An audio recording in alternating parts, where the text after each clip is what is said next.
निशांत, जी माँ। तू अपनी माँ से झूठ भी बोलने लगा? झूठ? क्या हुआ माँ? कौन सा झूठ कह दिया मैंने? यही कि तेरी तबीयत ठीक नहीं है, जबकि सच तो ये है कि तुझे गोली लगी है।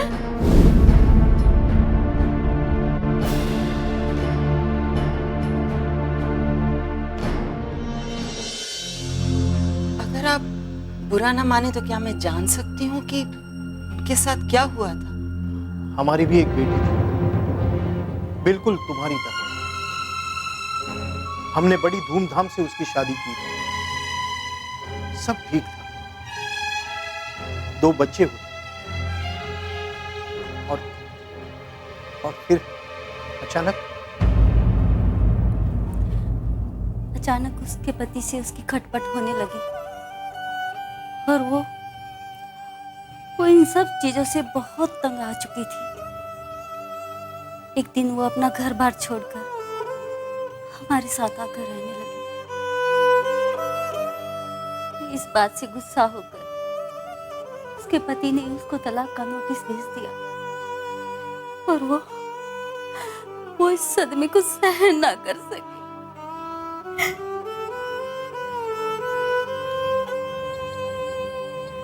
और फिर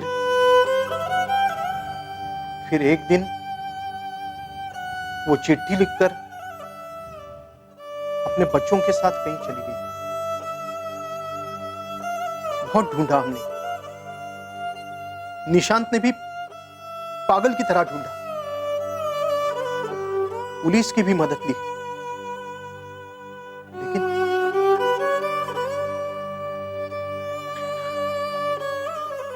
लेकिन नहीं मिली वो।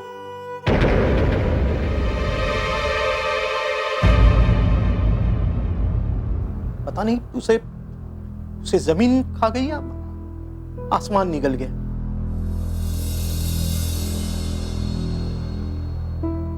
किसी का भी कोई भी पता नहीं लगा आज तक।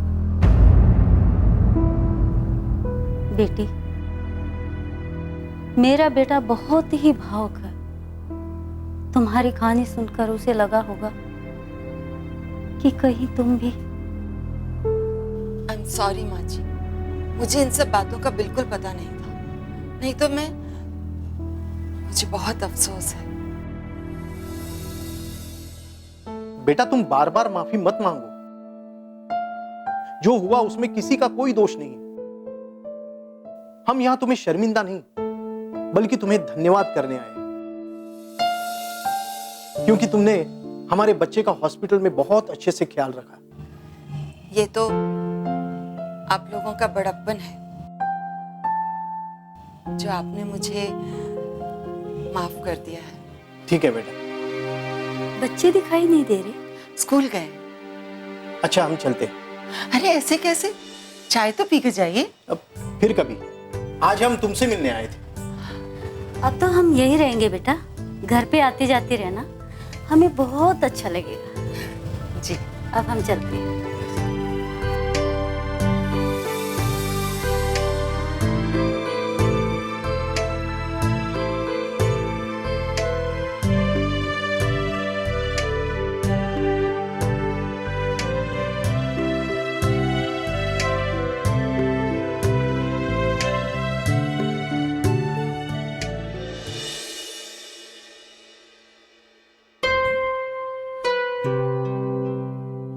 सर दूध।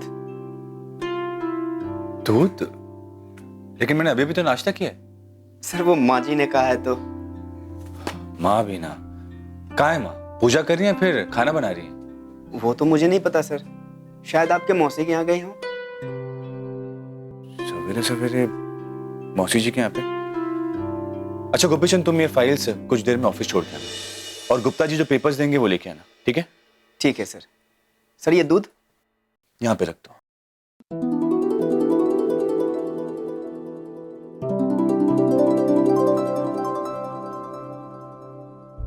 माँ बाबूजी ने तो माला मैडम का पता पूछा था, कहीं वो उनके यहाँ तो नहीं चली गई? ये माँ बाबूजी मौसी जी के यहाँ चले गए, मुझे बिना बताए कहीं मौसी जी ने फिर इन्हें भड़का दिया तो? नहीं नहीं, मैं साहब को ये बात नहीं बता सकता। क्या करूं? किसे बताऊं? हाँ, वसुधा से कह सकता हूं। अभी वो ऑफिस नहीं गई होगी, वो सब संभाल सकती है। उसे ही कॉल करता हूं।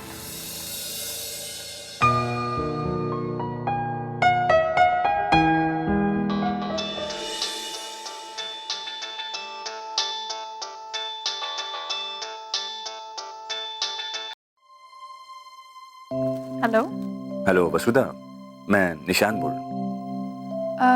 आप? नमस्ते। नमस्ते। अच्छा, आप इस समय घर पे ही हैं ना? हाँ, घर पर ही हूँ। क्यों? वो दरअसल मेरे माँ बाबूजी आए हुए हैं और मुझे बिना बताए वो मौसी जी के घर आ रहे हैं, आप लोगों से मिलने के लिए। खास करके आपसे। माँ का बड़ा मन था कि वो आपको देखें।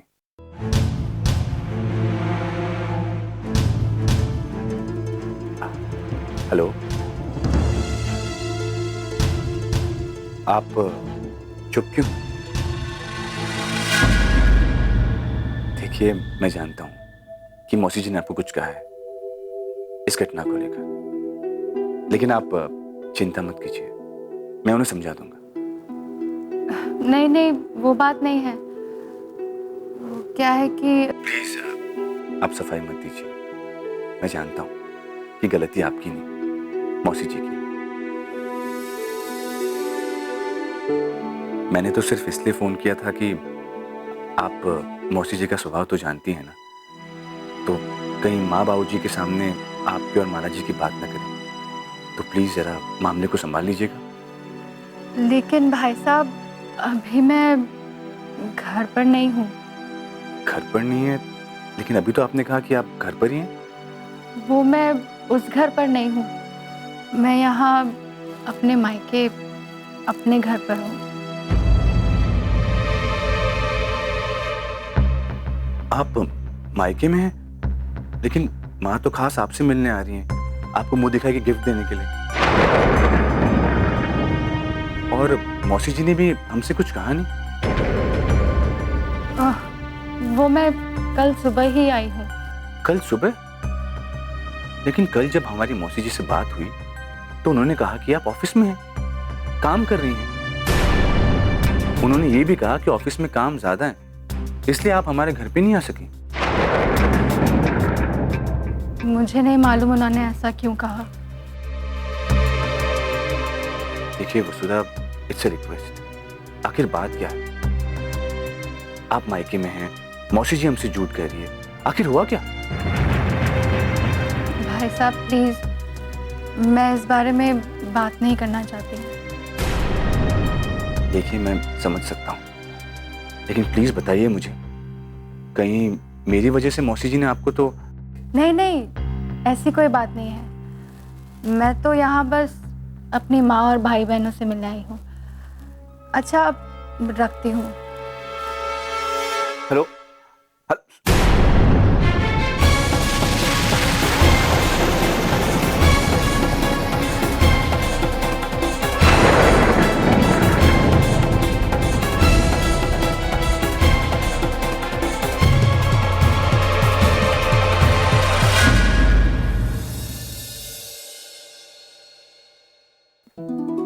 साड़ू भाई, अरे साड़ू भाई, आप आइए आइए आइए। अरे मौसा मौसी, नमस्ते। नमस्ते। सुमन बेटा, अपनी माँ को बुला कर लाओ। जी आइए आइए, बैठिए, आइए आइए प्लीज।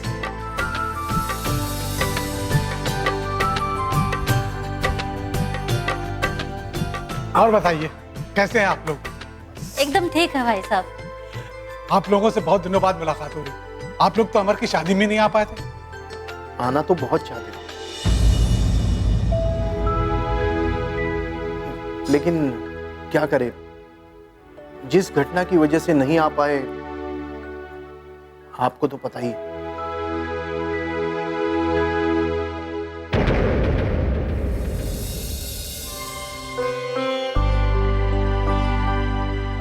जीजी, मीरा, तेरा मुंह अभी तो फूला हुआ नहीं है। क्या जीजी आपने अपनों से कोई मुंह फुलाता है क्या? चल बैठ। क्या हो गया था भाई तुम दोनों में? अरे कुछ नहीं साडू भाई, वो निशांत को गोली लगने वाली बात हमें अब पता चली। इसी पर आशा ने मीरा को कुछ, आप समझ रहे हैं ना, बड़ी बहन जो है। ओह, तो आप लोगों को निशांत को गोली लगने वाली बात पता लग गई? हाँ, फिर भी हमें कोई शिकायत नहीं। मुझे पता है आशा की वजह से आपने हमें कुछ नहीं बताया। हाँ भाई साहब, यही कारण था।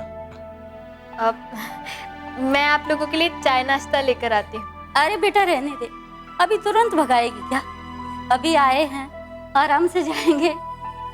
अपनी बहू से मिलूंगी मैं, फिर उसे मुंह दिखाई दूंगी और उसके हाथों का बना हुआ खाना खाकर ही जाऊंगी मैं।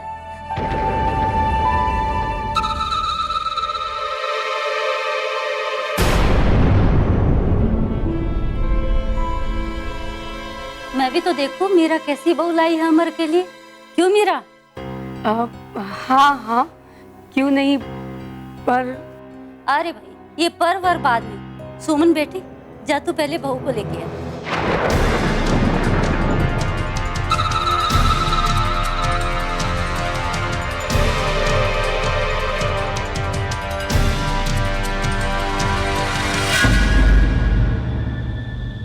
अब वो मौसा जी, भाभी घर पर नहीं है।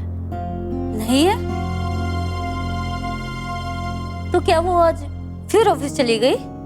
मीरा, तूने रोका नहीं उसे? तुझे तो पता था ना हम आने वाले हैं। वो ऑफिस नहीं गई है। फिर कहाँ गई है? दरअसल वो अपने मायके गई है।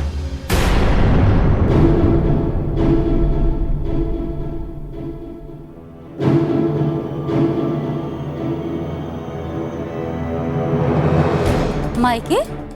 अचानक?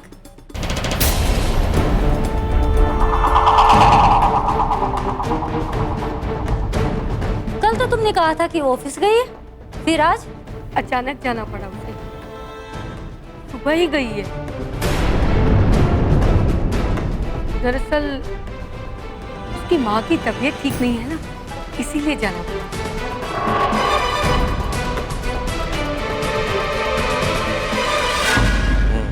ओ, कोई बात नहीं, 2-3 दिन में वापस आ जाएगी, फिर मिल लेंगे उससे।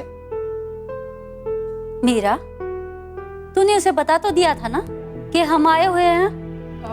हाँ, बताया तो था।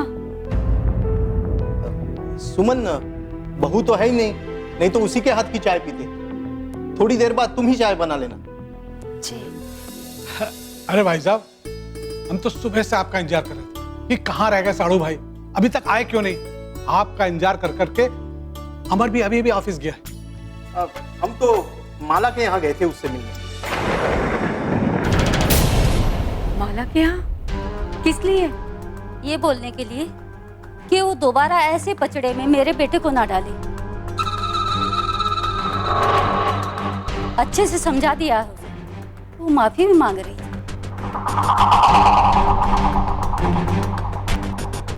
हाँ, बहुत ग्लानि महसूस कर रही थी, शर्मिंदा भी थी। मुझे भी लगा कि उसका कोई दोष नहीं है इसमें।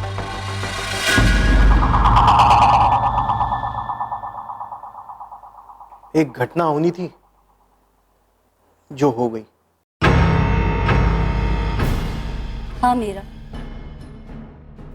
जिस हिसाब से वो बात कर रही थी, मुझे तो बहुत भली औरत लगी।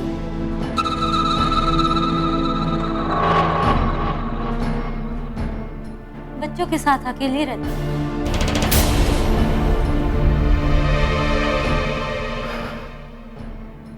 उसके साथ भी वैसी घटना घटी होगी जैसी अपनी डिंकी के साथ। इसीलिए निशांत ने उसकी मदद की। वो नहीं चाहता होगा कि दोबारा उसके सामने डिंकी जैसी कोई घटना हो। आप ही दोनों हैं जिनसे मैं अपनी हर बात शेयर कर पाती हूँ, मन की बात कह पाती हूँ। क्यों?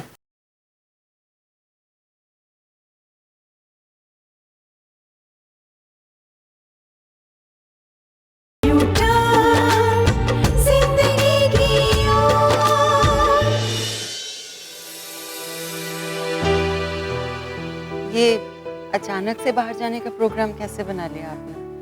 वो भी 10-15 दिन के लिए। कोई अर्जेंट काम है क्या? घूमने फिरना? नहीं, दोनों ही बातें नहीं है। मतलब? बात यूं है कि जिसे मैं चाहता हूं उसके दिल में क्या है ये पता ही नहीं चल पा रहा है। सुना है कि दूर जाने से एक दूसरे में प्यार बढ़ जाता है, और ये भी पता चलता है जिसे आप चाहते हैं वो आपको कितना चाहता है। तो ये बात है, इसलिए बाहर जा रहे हैं आप? हाँ महाराज, देखते हैं इस वियोग से आपस का प्रेम कितना बढ़ता है और कितना मिस करती है मुझे। वो जरूर मिस करेगी आपको। आप इतने अच्छे इंसान हैं। आपसे तो कोई भी प्यार करना चाहेगा। मुझे कोई और नहीं, सिर्फ आपका प्यार चाहिए माला जी। क्या सोचने लगे आप? अरे कुछ नहीं, मेरे पीछे आप अपना पूरा ख्याल रखिएगा और बच्चों का भी ध्यान रखिएगा। और हाँ, अकेले बच्चों को बाहर मत जाने दीजिएगा। मेरा फोन चालू रहेगा, कोई भी प्रॉब्लम, कोई भी बात हो, आधी रात को आप निसंकोच फोन कर लीजिएगा। Thank you Shubham ji. आप बाहर जा रहे हैं अपने प्यार को जानने के लिए, परखने के लिए, फिर भी आपको हमारी चिंता है, मेरे बच्चों की चिंता है। Thank you. अरे इसमें थैंक यू की क्या बात है? आप भी मुझे अपना समझती हैं और मैं भी दोस्त की तरह। दोस्ती में थैंक यू कैसा? आप बहुत अच्छे हैं शुभम जी। आप जैसा दोस्त तो किस्मत से मिलता है। जब मैं अपने पति से अलग हो गई थी तो बहुत अकेली हो गई थी। तब मुझे वसुधा दोस्त मिली और उसके बाद आप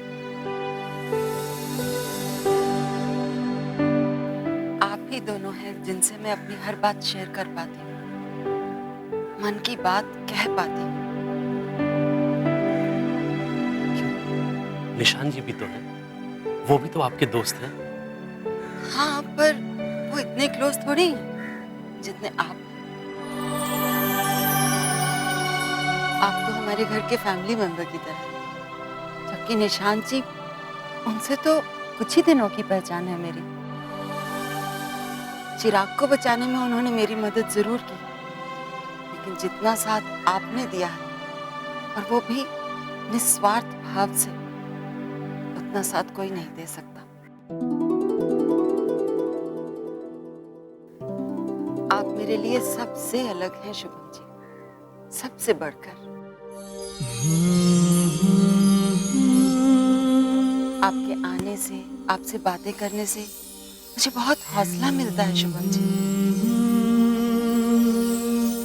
लगता है मेरी फिक्र करने वाला भी कोई तो है। पापा, मौसा मौसी को भी तो सच्चाई बताना जरूरी है ना, वरना ये भी उस माला की झांसे में फंस जाएंगे।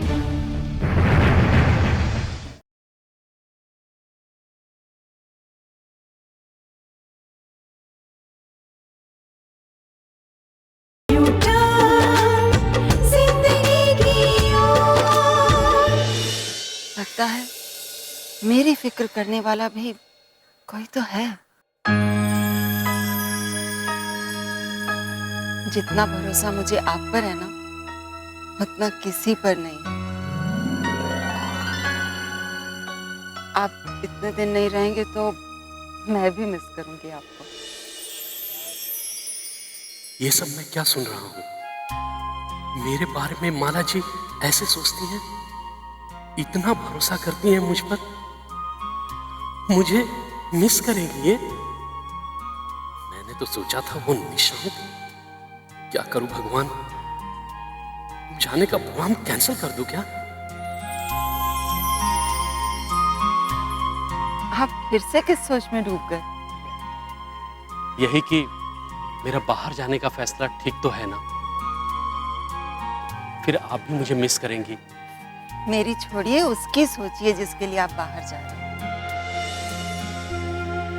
बल्कि मैं तो कहती हूँ, अब जब सोच ही लिया है तो अमल भी कर ही लीजिए। क्या पता आपको आपका प्यार मिल ही जाए। ठीक है, आप कह रही हैं तो मैं करके देखता हूँ। जाता हूँ बाहर। मेरी तरफ से best of luck. Thank you. लेकिन मेरे जाने के बाद आप अपना पूरा ख्याल रखिएगा। ठीक है, चलता हूँ।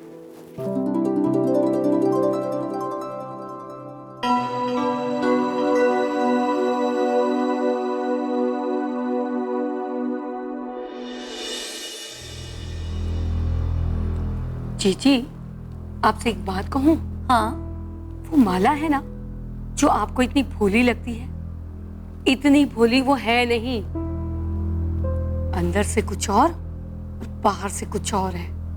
उसका सिर्फ मुंह ही भोला दिखता है, बाकी अंदर से बहुत बड़ी कपटी है वो। मेरा कैसी बात कर रही है तू?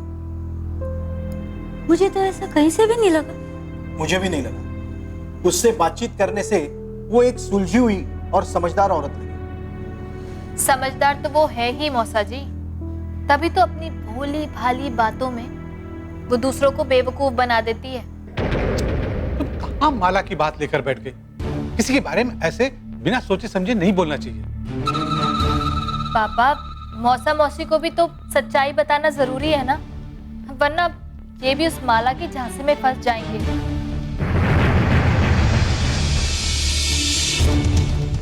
आखिर तुम लोग कहना क्या चाहते हो? जीजा जी, माला ने निशांत से मदद मांगी और निशांत ने उसकी मदद कर दी। उसके बच्चे को भी छुड़ा लिया, यहाँ तक कि अपने आप को गोली भी लगवा ली। तो बात तो यहाँ खत्म हो जानी चाहिए थी ना। लेकिन नहीं हुई। उस माला ने अपना बच्चा वापस मिलने के बाद भी निशांत का पीछा नहीं छोड़ा। अस्पताल आने लगी, अपने घर से खाना पीना बनाकर लाने लगी, और जब हमने मना किया तो चोरी छिपे निशांत से मिलने आने लगी।